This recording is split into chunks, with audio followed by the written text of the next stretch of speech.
হয়, আমি ইয়াতে আহি আমি গম পালোঁ যে অসমৰ আৰু অৰুণাচলৰ যি সীমা বিবাদ, এই সীমা বিবাদৰ ওপৰত গোৰ্খা ছাত্ৰ সন্থাই আমি মানে চৰকাৰক আমি দাবী জনাই আহিছিলোঁ যে অসমৰ মাটি 1 ইঞ্চিও অৰুণাচলত নিদিয়াকৈ তেওঁলোকে সীমা সমস্যা সমাধান কৰিব লাগে বুলি।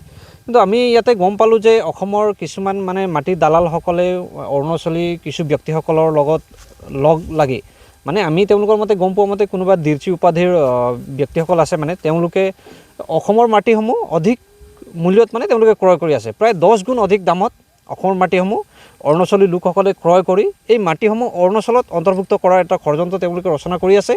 আৰু এই গোটেই কাৰ্যত আমাৰ অসমৰ কিছুমান মাটিৰ দালালসকল আছে, যিসকলে এই গোটেই সহজ সৰল গাঁও, মানে আপোনালোকে পিছত দেখিব এই গোটেই এটা গাঁও মানে তেওঁলোকে মাটিসমূহ অৰুণাচলৰ লোকসকলে মানে কিনি আছে, মানে কিনি অৰুণাচলত অন্তৰ্ভুক্ত কৰাৰ চেষ্টা কৰি আছে। সেইকাৰণে আমি বিষয়টো আমি চৰকাৰক আমি দাবী জনাইছোঁ যে তেওঁলোকে এই অঞ্চললৈ আহি ইয়াত তদন্ত কৰক, তেওঁলোকে কোন ব্যক্তিসকলে ইয়াত মাটি বিক্ৰী কৰি আছে আৰু কিহৰ কাৰণে তেওঁলোকে মাটি বিক্ৰী কৰি আছে, আৰু অৰুণাচলী লোকসকলে অসমৰ মাটি ইমান অধিক মূল্যত কিহৰ বাবে মানে ক্ৰয় কৰি আছে।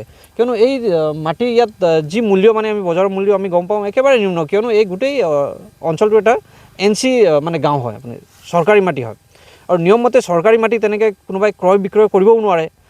তথাপিও ইয়াত মাটি মানে কিনা বেচা চলি আছে অধিক দামত। আৰু সেইকাৰণে আমি কিবা এটা ৰহস্য আমি গোন্ধ পাইছোঁ যে অৰুণাচলী লোকসকলে ইমান অধিক মূল্যত অসমৰ মাটি, মানে এই মাটিটো আপোনাৰ নদীৰ কাষৰীয়া মাটি, গোটেই আপোনাৰ পথাৰ মাটি তেওঁলোকে ইমান দামত মানে কিনি গোটেই মানে অৰুণাচলত যিসমূহ এটা চেষ্টা কৰি আছে সেই গোটেই বস্তুটো বন্ধ হ'ব লাগে। আমি প্ৰশাসনক দাবী জনাইছোঁ, আমাৰ অসম চৰকাৰৰ আমাৰ যি ভূমি বিভাগ আছে, ৰাজহ বিভাগ, তেওঁলোকে আহি ইয়াত উচিত তদন্ত কৰক আৰু যি ব্যক্তিসকলে মাটি বিক্ৰী কৰি আছে তেওঁলোকৰ ওপৰতো তদন্ত কৰক, আৰু যি ব্যক্তিসকলে মাটি কিনি আছে অৰুণাচলী লোকসকলে সেই মাটি কিনা ব্যক্তিসকলৰ ওপৰতো তদন্ত কৰক। আৰু আমি মানে এইটো কোৱা নাই যে অৰুণাচলী লোকসকলে অসমৰ মাটি কিনিব নোৱাৰে বুলি কোৱা নাই, তেওঁলোকে কিনক, কিন্তু ৰাজহ তেওঁলোকে অসম চৰকাৰক ভৰিব লাগে। ইয়াতে আপোনালোকে দেখি পাব যে গোটেই কিছুমান তাত স্কুল তেওঁলোকে নতুনকৈ স্কুল খুলিছে, ইয়াতে ৱাইন শ্বপ খুলিছে তেওঁলোকে, আৰু তাত এড্ৰেছটো অৰুণাচলৰ মানে ইয়াত লিখি আছে তেওঁলোকে।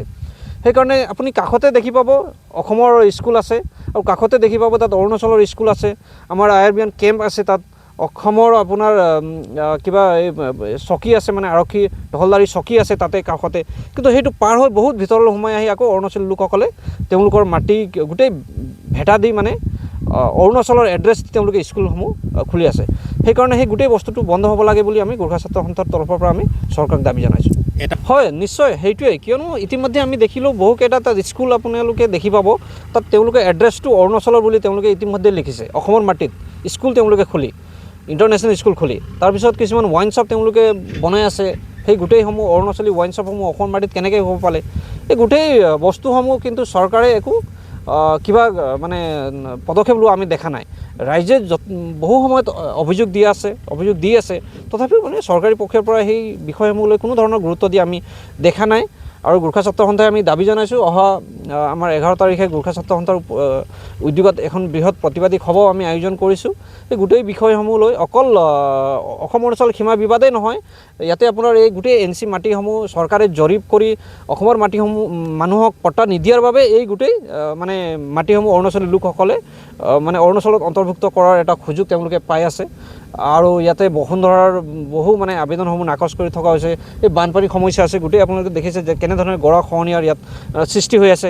অৰুণাচলী লোকসকলে তেখেতসকলে অৰুণাচলৰ এই মাটিসমূহ তেওঁলোকে কিনি লৈছে, আৰু তেওঁলোকে গোটেই মানে ভেটা দি থৈছে মানে নদীসমূহ। সেই নদীসমূহ ভেটা দিয়াৰ পিছত নদীসমূহ গোটেই অসমৰ মানে ছাইডত গুচি অহাৰ ফলত ইয়াত গৰাখহনীয়াৰ সৃষ্টি হৈ আছে। গোটেই বিষয়সমূহ যাতে বন্ধ হয়, মানে চৰকাৰে যাতে গুৰুত্ব দিয়ে, সেইটোৱে আমি দাবী জনাওঁ। আমি জনাত প্ৰায় তেওঁলোকে আধা বিঘা মাটিক 50 লাখ টকা পৰ্যন্ত মানে দিয়া বুলি আমি ইতিমধ্যে আমি গম পাইছোঁ। এই গোটেই বিষয়সমূহ কিন্তু তেওঁলোকে তদন্ত কৰক, আহি ৰাজহ বিভাগে আহি তদন্ত কৰক, কথাটো কিমান সঁচা কিমান মিছা।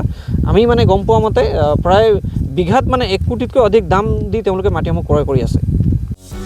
যিকোনো খবৰৰ বাবে যোগাযোগ কৰক আমাৰ এই নম্বৰত 9181 307 221।